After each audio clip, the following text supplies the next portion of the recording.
I'm Rick Olderman, an orthopedic physical therapist, and Alice left a question on this YouTube video about her hand pain, which I'll do my best to help her. If you have a question about your pain, feel free to drop it in the comments below, and I'll try to help you out too.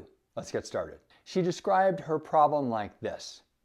I have two questions. I'm a 40-year-old female. My right arm at night has pins and needles in it.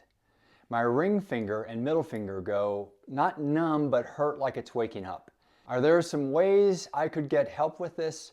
That would be appreciated.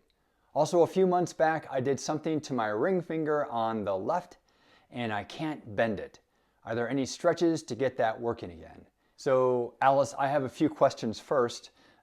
First of all, have you been cleared by a doctor? If not, I recommend seeing one. And then also, I'm an orthopedic physical therapist, but I'm not a certified hand therapist. So you may want to see a certified hand therapist. It could be a physical therapist or an occupational therapist that could help dig down into the details of what's going on with your fingers. But I'll do my best to help you, not being a certified hand therapist. One of the other questions I have is, do you have a history of shoulder or neck problems? If so, a lot of this could be coming from your shoulder, and I'll get to that in just a little bit. I'm also curious, does your pain change after you wake up? For instance, does it kind of ease as you get going with your day, or does it stay with you throughout the day? Another question is, are you waking up on the right side, which is the side that you describe having that pain in your middle and ring finger?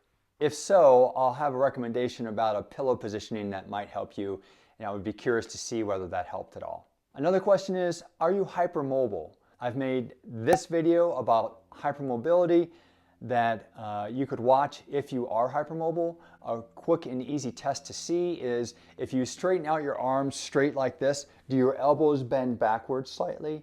Or if you lock your knees straight, do your knees bend backwards slightly? If so, these are two joints that are not supposed to bend backwards.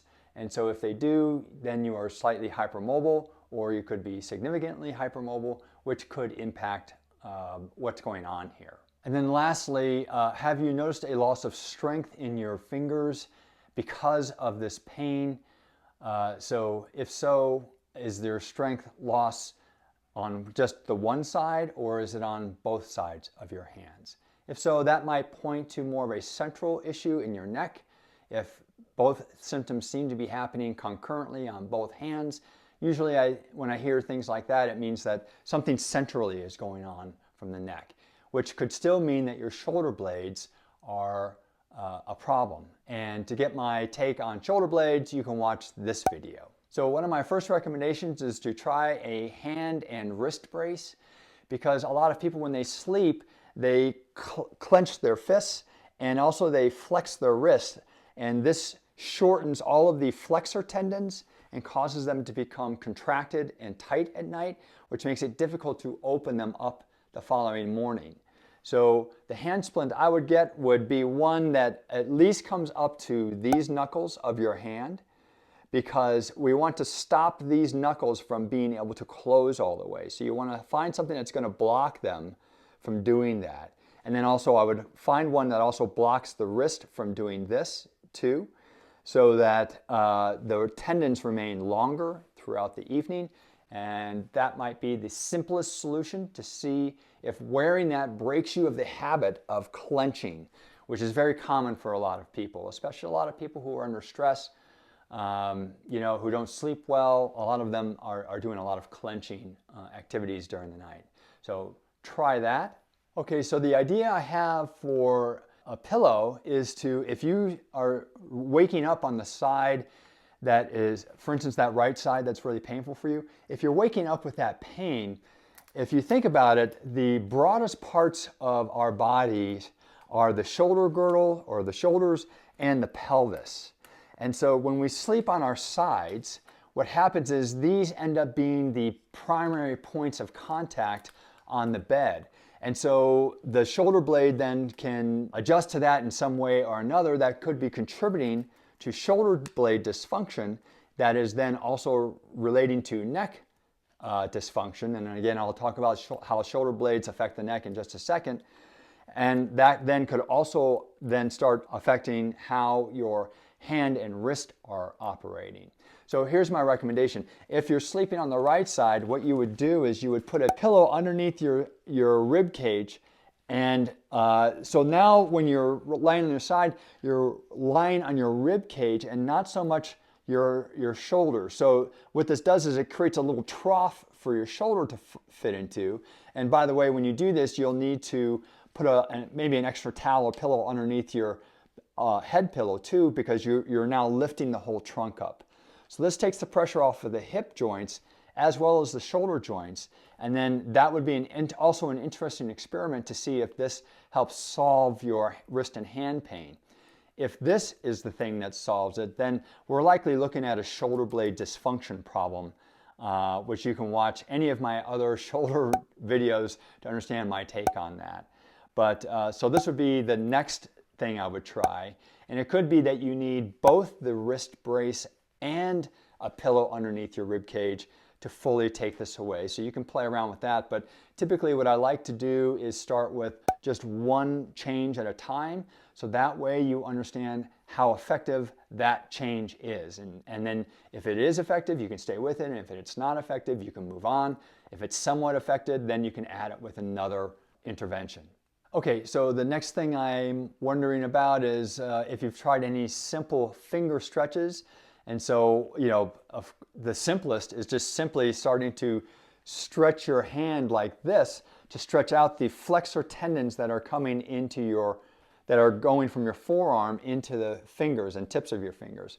So you can simply just pull the hand back like this, and you can even straighten the elbow. And this stretches all of those flexor tendons feeding into those fingers. Now you can do that throughout the day. And what's really effective is if you just put your hand up against a wall and then push against that, then the wall will help you stretch this out. You can also do this down against a desk and like this, and then lean your body over that to stretch those, which would be especially easy if you're at a desk. Also, if you're at a desk, you can simply just push the tips of your fingers into the edge of the desk like this.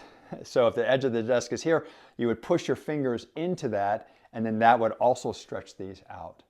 So one of the other things I found is I wonder if you do a lot of mouse activity at work, and if you do, it could be the mouse activity that's causing a lot of this to occur. So especially if that mouse is further away from you, I would cheat the mouse closer to you, and if it's a lot of activity with the mouse, I would even move the mouse central to you and move your keyboard over a little bit so that the mouse becomes more central. And so when you're sitting, your elbow is supported, your hand is supported on the mouse, and so you're not actually activating this whole arm to do your mouse work. So that could be another option for you. So Alice, try these simple solutions first, and if none of this seems to work, and you haven't been to a doctor or hand therapist, I would go to see your doctor to make sure to clear anything from your spine or anything like that going on. You can also go to a certified hand therapist who could probably help you with this. A certified hand therapist may be able to actually fashion a splint for your hand for you for sleeping. That might be effective. And then lastly, what I wanted to go over was the possibility that this is coming from your shoulder blade. So the shoulder blades are the center of function for the upper body system, including, of course, the hands and arms, but also the neck and head. So if you're also suffering from neck pain and headaches, especially if that neck pain and headaches is on one side and it's the same side as your hand pain, then there might be a connection here, and what the connection usually is the shoulder blade dysfunction. Again, I've talked about this in many of my other videos, and so check those out. But essentially what typically happens with shoulder blade dysfunction is the shoulder starts resting too low, and there are significant muscles that attach from the shoulder blade into the neck and head that cause neck pain and headaches. And if this is indeed coming from your neck, then that can then create symptoms that are running down your arm. I would just start with those wrist braces first to see where you get with those, and then the pillow positioning.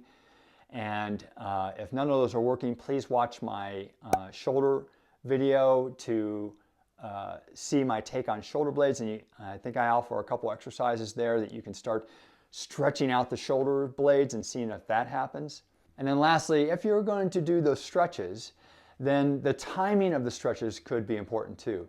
So not only doing them during the day while you're working or whatever like that, but especially since this is happening while you're sleeping, I would really do a lengthy stretching bout or session prior to going to bed. If you sit around and watch TV, simply just stretch out your forearms while you're watching TV, and then the next morning you can see if that helps these symptoms too.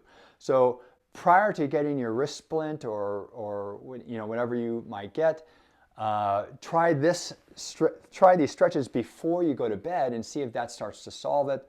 And if those wrist splints still haven't arrived, then try the pillow underneath your rib cage to see if that solves it. And then by the time you figure that out, then your wrist splints would arrive and you can try those too. So generally, when I try an intervention, I like to have at least 3 data points before I make a decision on whether that intervention is good or bad. So you would try these stretches for perhaps 3 days, and that would give you a good take on whether they're helpful for you, especially if you do this before you go to bed. And then I would try the pillow positioning for 3 nights and see if that is helpful before you say yes or no to that. And then finally, I would try the wrist splint for at least 3 nights to see if that is helpful. And again, if none of those are helpful, then you can move on to the other recommendations, such as seeing a doctor or a hand therapist or some other thing. So I hope that's helpful for you. Remember to drop your question in the comments below, and please subscribe and click that little bell so you're notified of my next video. It could be your video.